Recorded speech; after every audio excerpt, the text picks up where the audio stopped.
Hey everybody, my name is Daniel Fusco. Today I'm excited to share with you a message that I like to call the main event, and it comes from 1 Kings chapter 18, verses 20 to 46. It's that main event in the life of the prophet Elijah, where now he, with King Ahab, the 450 prophets of Baal, the 400 prophets of Asherah, and all the children of Israel meet up on Mount Carmel to find out who is the Lord. And listen, in all of our lives, there are these moments that are the main event. And for us, the key is to make sure that we know who is it that we are serving. So I am super excited to get into it with you today.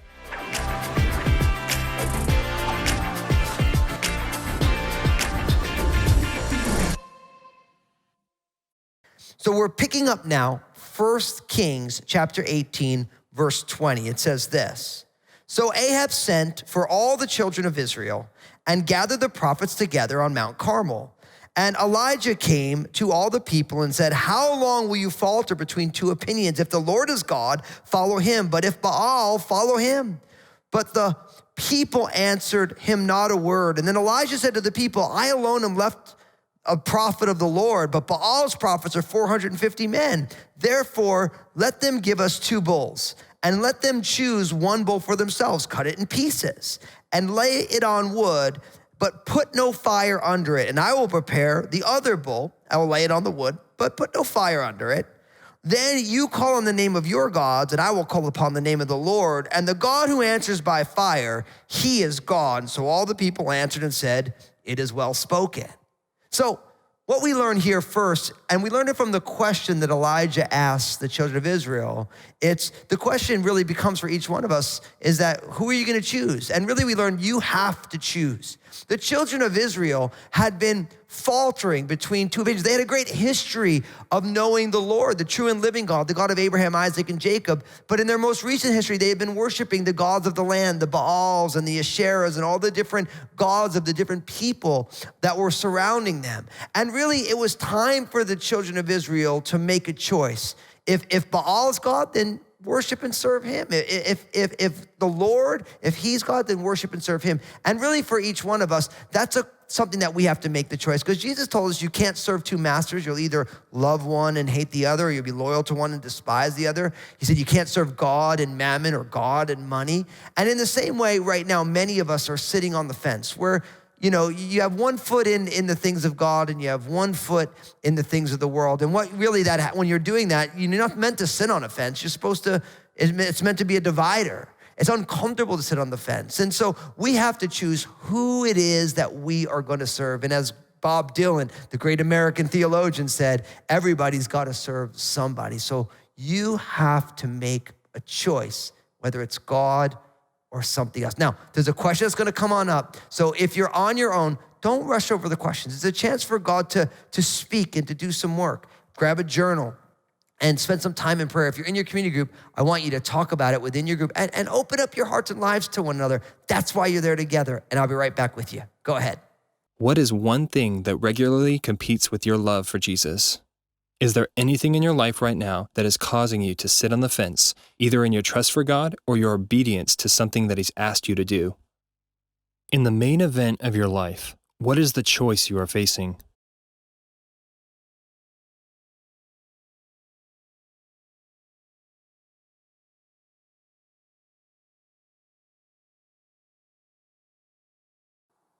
So as we continue on in verse 25 in our text here in 1 Kings chapter 18, it says, "Now Elijah said to the prophets of Baal, choose 1 bull for yourselves and prepare it first, for you are many, and call on the name of your God, but put no fire under it." So they took the bull, which was given to them, and they prepared it, and they called on the name of Baal from morning even till noon, saying, "O Baal, hear us." But there was no voice, and no one answered. And they leaped about on the altar which they had made. And so it was at noon that Elijah mocked them and said, "Cry aloud, for he is a god. Either he is meditating, or he is busy, or he is on a journey, or perhaps he is sleeping and must be awakened." And they cried aloud, and they cut themselves, as was their custom, with knives and lances until blood gushed out of them.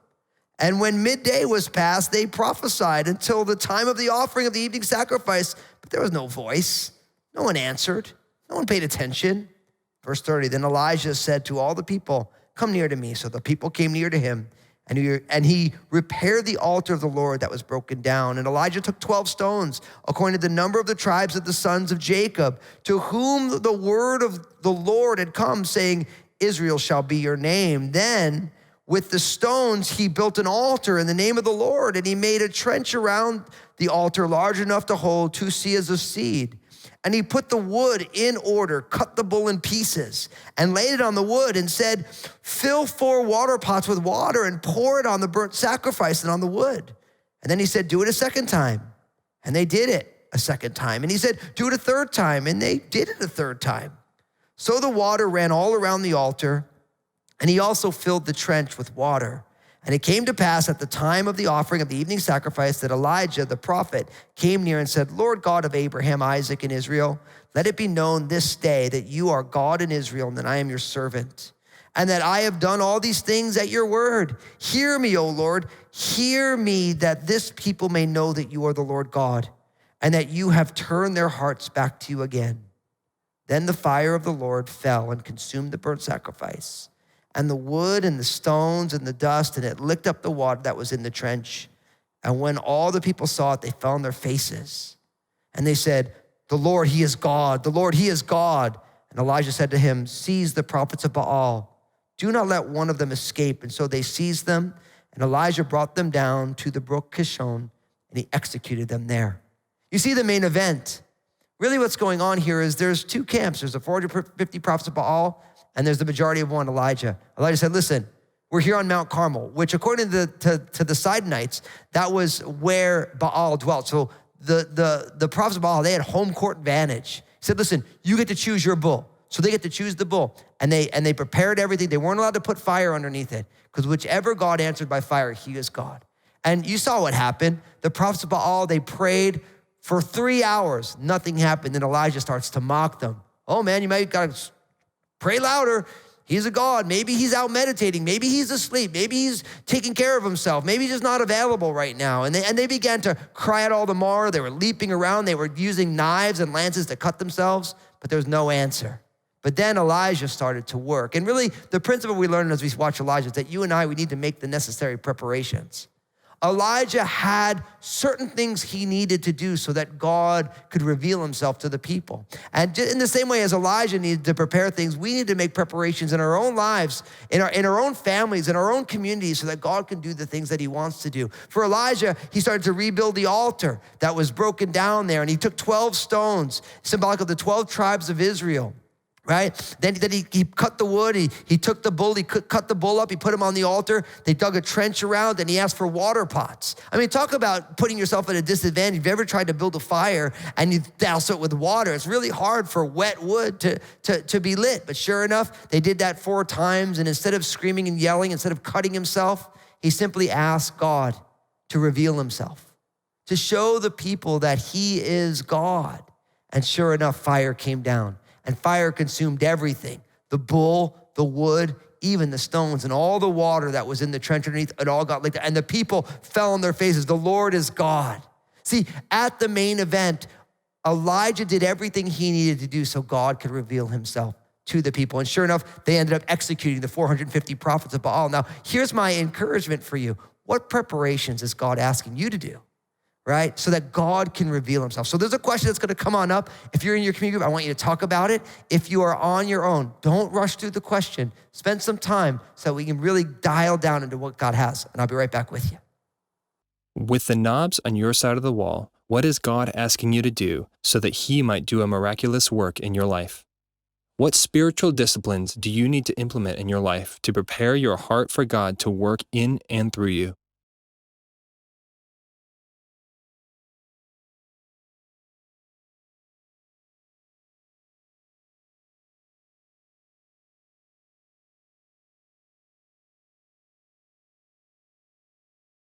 So as we close out our time here in 1 Kings chapter 18, listen to what it says in verse 41.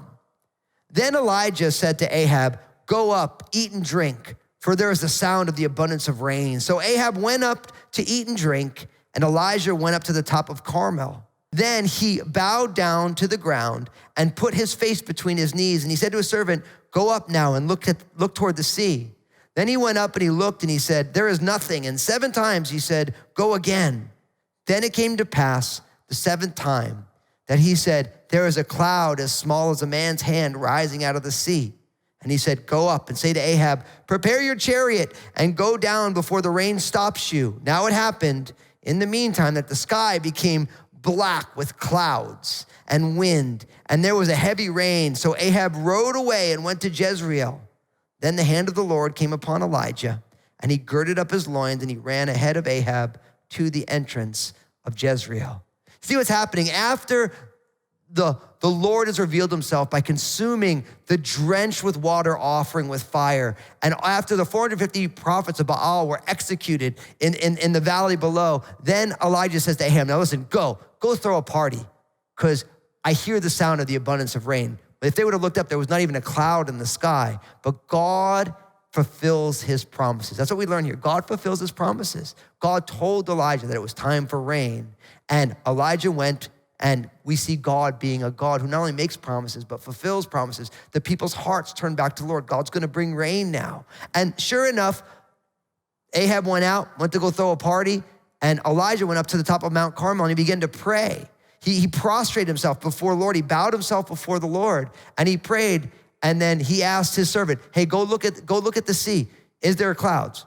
There was no cloud for 7 times. And again, we see Elijah persevering in prayer, not just praying once and giving up, but keep on praying through until God moves in the way he said. And sure enough, after the 7th time, the servant said, there's a small cloud about the size of a man's hand. He's like, hey, go tell Ahab, he better get to where he's going because he's gonna get drenched with water. And as this is happening, sure enough, the skies turn black, there's wind, and there's a heavy rain. First rain in 3 years, which was a huge, huge thing for the children of Israel. And sure enough, after this happened, God tells Elijah, listen, you gotta go. I want you to go meet with Ahab again at the gates of Jezreel. So literally Ahab's on a chariot, Elijah's on foot, and Elijah's gonna get there before him because God is moving in miraculous ways. But really what we learn here is that God is a God who fulfills his promises. And because God fulfills his promises, he is easy to trust. Now there's one more question that we want you to spend some time with. So in your groups, talk about it on your own, spend some time, journal about it, pray about it, ponder it, and I'll be right back with you.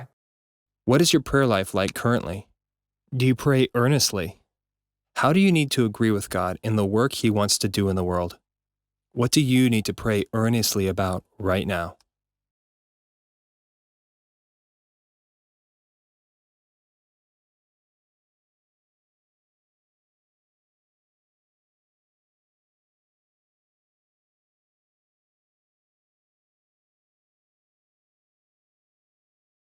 Man, hasn't 1 Kings chapter 18, verses 20 to 46 been amazing? This main event where we see God revealing himself as truly God to the children of Israel in a miraculous way.